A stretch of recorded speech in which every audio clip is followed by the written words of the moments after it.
Welcome to SMV academic channel. ஹிஸ்ட்ரியில் இப்போ question objectives போடுறேன் பாருங்கள். லைக் பண்ணுங்கள், ஷேர் பண்ணுங்கள், சப்ஸ்கிரைப் மறக்காமல் பண்ணுங்கள். அப்போ தான் நான் போடுற டெய்லி போடுறது உங்களுக்கு தெரியும். நன்றி. இந்தியாவில் போர்ச்சுகீசியர் தமது அதிகாரத்தை எவரிடம் பறிகொடுத்தனர்? இந்தியாவில் போர்ச்சுகீசியர் தமது அதிகாரத்தை எவரிடம் பறிகொடுத்தனர்? டச்சுக்காரர்கள், டேனியர்கள், டச்சுக்காரர்கள், பிரெஞ்சுக்காரர்கள், ஆங்கிலேயர்கள், டச்சுக்காரர்கள். நெதர்லாந்து ஐக்கிய கிழக்கிந்திய கம்பெனி எந்த ஆண்டு தோற்றுவிக்கப்பட்டது? நெதர்லாந்து ஐக்கிய கிழக்கிந்திய கம்பெனி எந்த ஆண்டு தோற்றுவிக்கப்பட்டதுன்னா 1602. 1602. டச்சுக்காரர்கள் இந்தியாவில் தமது முதல் வர்த்தக மையத்தை எங்கு நிறுவினர்? முதல் டச்சுக்காரர்கள் வர்த்தக மையத்தை எங்கே நிறுவினர்னா மசூலிப்பட்டினம். நாகப்பட்டினம், மசூலிப்பட்டினம், பழவேற்காடு, காரைக்கால்னால் இதில் ஆன்சர் மசூலிப்பட்டினம்.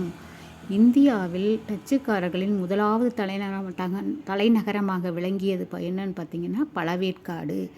இந்தியாவில் டச்சுக்காரர்களின் முதலாவது தலைநகரமாக விளங்கியது பழவேற்காடு. டச்சுக்காரர்கள் தமது தலைநகரை பழவேற்காட்டிலிருந்து எங்கு இடம் மாற்றினர்? எங்கே மாற்றிட்டாங்கன்னா பழவேற்காட்டிலிருந்து நாகப்பட்டினம்.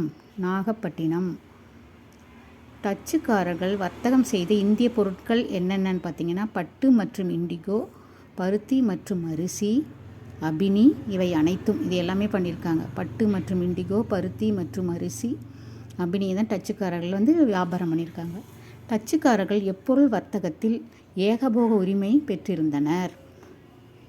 நறுமணப் பொருட்கள். இந்தியாவில் டச்சு மற்றும் ஆங்கிலேயர்களிடையே பகைமையை உண்டாக்க காரணமான ஆம்பாய்னாவில் ஆங்கிலேயர்களின் படுகொலை எந்த ஆண்டு நிகழ்ந்தது? மறுபடியும் கொஸ்டின் படிக்கிறேன் பாருங்கள். இந்தியாவில் டச்சு மற்றும் ஆங்கிலேயர்களிடையே பகைமையை உண்டாக்க காரணமான ஆம்பாய்னாவில் ஆங்கிலேயர்களின் படுகொலை எந்த ஆண்டு நிகழ்ந்தது? கிபி 1623. கிபி 1623. ஆங்கிலேயர்கள் டச்சுக்காரர்களை தோல்வியுறச் செய்த ஃபெடரா போர் எந்த ஆண்டு நடைபெற்றது? கிபி 1759. ஆங்கிலேயர்கள் டச்சுக்காரர்களை தோல்வியுற செய்த ஃபெடரா போர் எந்த ஆண்டு நடைபெற்றது? கிபி 1759. இந்தியாவில் டச்சுக்காரர்கள் தமது குடியேற்றங்களை முழுமையாக ஆங்கிலேயர்களிடம் ஒப்படைத்த ஆண்டு கிபி 1795.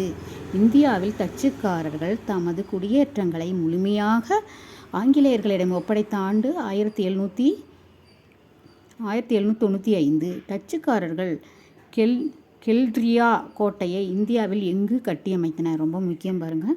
டச்சுக்காரர்கள் கெல்ட்ரியா கோட்டையை கட்டியிருக்காங்க. டச்சுக்காரர்கள் கெல்ட்ரியா கோட்டையை இந்தியாவில் எங்கு கட்டியமைத்தனர்? பழவேற்காடு. டச்சுக்காரர்கள் தமிழகத்தில் கைப்பற்றிய பகுதிகள் நாகப்பட்டினம் மற்றும் புன்னக்காயல், கடலூர் மற்றும் புன்னக்காயல், பரங்கிப்பேட்டை. இவை அனைத்தும். இந்திய பேரரசர் ஜஹாங்கீர் ஆங்கிலேயர்கள் சூரத்தில் வர்த்தக மையம் அமைத்திட அனுமதி அளித்த ஆண்டு கிபி 613. கிபி 613. இந்திய பேரரசர் ஜஹாங்கீர் ஆங்கிலேயர்கள் சூரத்தில் வர்த்தக மையம் அமைத்திட அனுமதி அளித்த ஆண்டு கிபி 1613. இந்தியாவில் ஆங்கிலேயர்கள் வணிகம் செய்யும் உரிமையை பேரரசர் ஜஹாங்கீரிடம் பெற்ற ஆங்கில பிரதிநிதி யாருன்னு பார்த்தீங்கன்னா சர் தாமஸ் ரோ. வணக்கம். சப்ஸ்கிரைப் பண்ணுங்கள், மறக்காமல் சப்ஸ்கிரைப் பண்ணுங்கள். நன்றி.